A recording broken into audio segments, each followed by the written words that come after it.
안녕하세요. 한겨레신문 워싱턴 특파원 김원철입니다. 저는 지금 백악관 기자실 앞에 나와 있고요.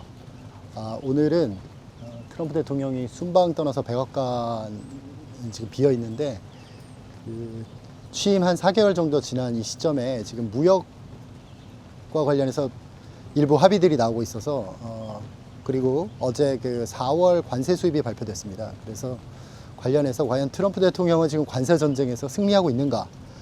지금 막 갈등이 최고조로 치솟던 단계가 지나가고 약간 조정 국면에 들어갔기 때문에 중간 점검 차원에서 그 이야기를 한번 해보도록 하겠습니다.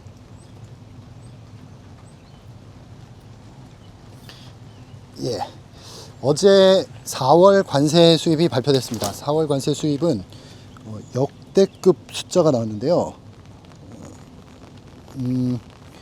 어제 나온 숫자를 보면 지금 163억 달러가 나왔습니다. 163억 달러. 이게 한국 돈으로 약 22조 6천억 원 정도 되고요. 그러니까 한 달에 이만큼 들어온 거니까 굉장히 많은 금액이 들어온 거죠. 지난달, 그러니까 3월달 같은 경우에는 87억 5천만 달러였으니까 3월보다 약 86% 증가한 숫자입니다. 지난해 같은 달하고 비교해 보면은 지난해 같은 달에는 71억 달러. 그러니까 2배 이상이 나온 거죠. 71억 달러가 나온 지난 4월 수치입니다. 블룸버그에 따르면은 최근 한 10년 사이에 월간 기준으로는 가장 많은 관세 수입이다. 이렇게 보도를 했습니다. 어떻게 보면 이건 너무 당연한 결과인데요. 트럼프 대통령은 지난달 2일 이후에 모든 수입품에 10% 관세를 부과하기로 발표를 했죠. 상호 관세는 90일간 유예했지만 이 보편 관세는 지금 한 달 넘게 순항하고 있기 때문에 여기에 따른 관세가 차곡차곡 들어오고 있습니다. 지금 예일대학교 산하예산연구소가 발표한 보고서를 보면은 미국의 전반적인 관세율이 지금 17.8%에 달한다고 하거든요. 그러니까 1934년 이후 최고치라고 합니다. 그러니까 지금 관세 수준이 역대 최고치니까 당연히 관세 수입도 역대 최고치에 근접하는 것이 자연스럽고 당연한 거죠. 최근 미국은 또 영국, 중국하고 무역 합의도 있었는데요. 수입은 늘고 갈등은 줄여나가는 그런 모양새입니다. 자, 그렇다면 이제 트럼프 대통령이 한 넉 달 정도 됐는데 이 모든 소동을 정리하면서 이제 트럼프 대통령은 승리의 길로 접어들었다. 이렇게 평가를 할 수 있을까요? 제가 보기에는 그렇게 할 수도 있고 아닐 수도 있다. 이렇게 두 가지로 볼 수 있을 것 같습니다. 좀 비겁한 결론이지만 여러 측면이 있기 때문에 섣불리 결론을 내리기 좀 어려운 것 같습니다.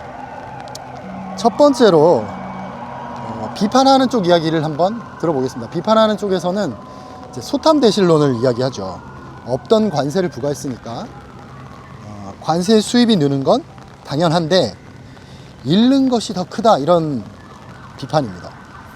좀 전에 언급했던 그 예일대 산하연구소 예산연구소가 최근에 그 현행 관세가 영구히 유지된다는 가정하에 경제적 영향을 평가한 보고서를 내놨거든요. 그 보고서를 보면은 관세 수입은 일단 늡니다. 당연하죠. 2026년부터 10년간 총 2조 7천억 달러. 그러니까 환율을 그냥 1,000원으로, 1달러 1,000원으로 계산하면 2,700조 원이죠. 엄청난 돈인데요. 즉 연간 2,700억 달러 세수가 늡니다.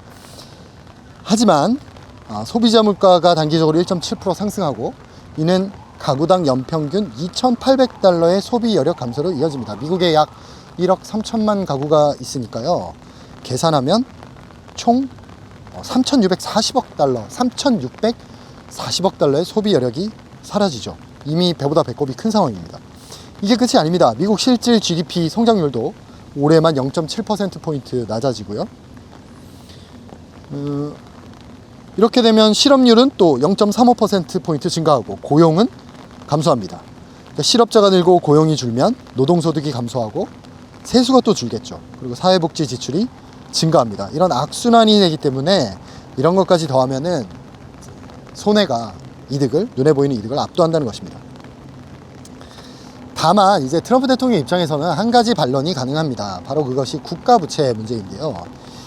만약에 미국의 국가부채가 전례 없는 위기 상황이다, 이런 진단이 맞다면 지금 장기적인 피해를 따질 때가 아닌 거죠. 하루라도 빨리 관세를 올려서 수입을 늘리고 재정 지출 축소를 해서 지출을 줄여야 합니다. 그러지 않으면 국가 부도를 맞기 때문이죠. 이것이 트럼프 대통령의 진단입니다.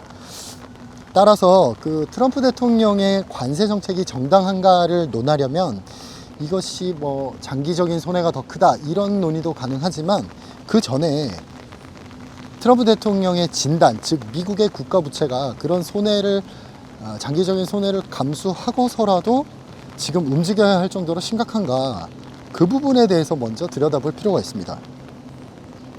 최근에 구루 2명께서 그거 관련해서 한 얘기가 있는데, 먼저 버핏입니다. 워런 버핏이 최근에 깜짝 은퇴 선언을 했는데 그 자리에서 여러 질문에 답을 했거든요. 그 질문 중에 하나가 도지의 재정적자 축소 노력에 대한 질문이었습니다. 거기에 대해서 버핏이 그 자리에서 그 트럼프의 무역 정책은 굉장히 비판을 했거든요.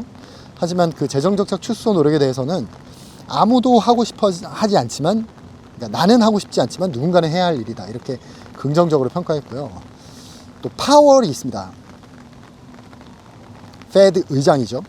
파월은 지난해 12월에, 그전에도 이런 얘기를 많이 했습니다만, 지난해 12월에 미국 연방정부는 여전히 지속 불가능한 재정 경로에 있고 이를 바로잡기 위한 조치가 필요하다, 이렇게 얘기를 했고, 또 지난달에도 실질적인 재정 적자 감축을 위해서는 사회보장제도 항목에 대한 초당적 논의가 필요하다, 즉 줄여야 한다는 거죠. 그만큼 위험하다는 이야기입니다.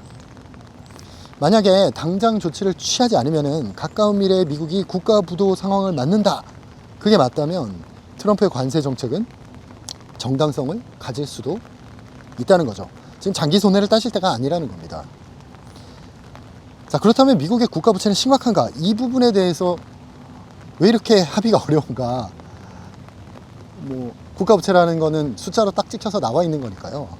하지만 우리가 개인이나 기업의 그 부채, 채무의 위험성을 평가하려면 그 채무 절대액이 중요한 게 아니고 이것을 갚을 수 있는 능력, 즉 미래 소득, 그리고 미래 금리, 그리고 이 소득의 성장성, 이런 것들을 다 감안을 해야 되잖아요. 그러니까 한 국가 경제의 미래 성장 여력, 잠재 성장률, 뭐 이런 것들을 다 감안해야 되기 때문에 이것이 결코 쉽게 나올 수 있는 진단은 아닌 거죠.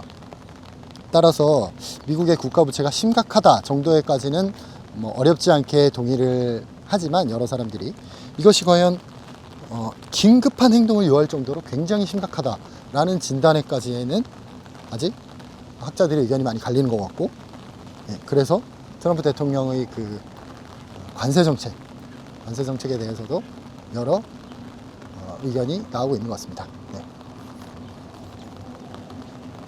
네, 오늘은 여기까지였고요. 여기 지금 비가 많이 오고 있습니다. 비가 많이 오고 있어서 제가 우산을 쓰고 찍느라고 조금 불편했을 수도 있는데, 다음 시간에 또 다른 소식으로 찾아뵙겠습니다. 감사합니다.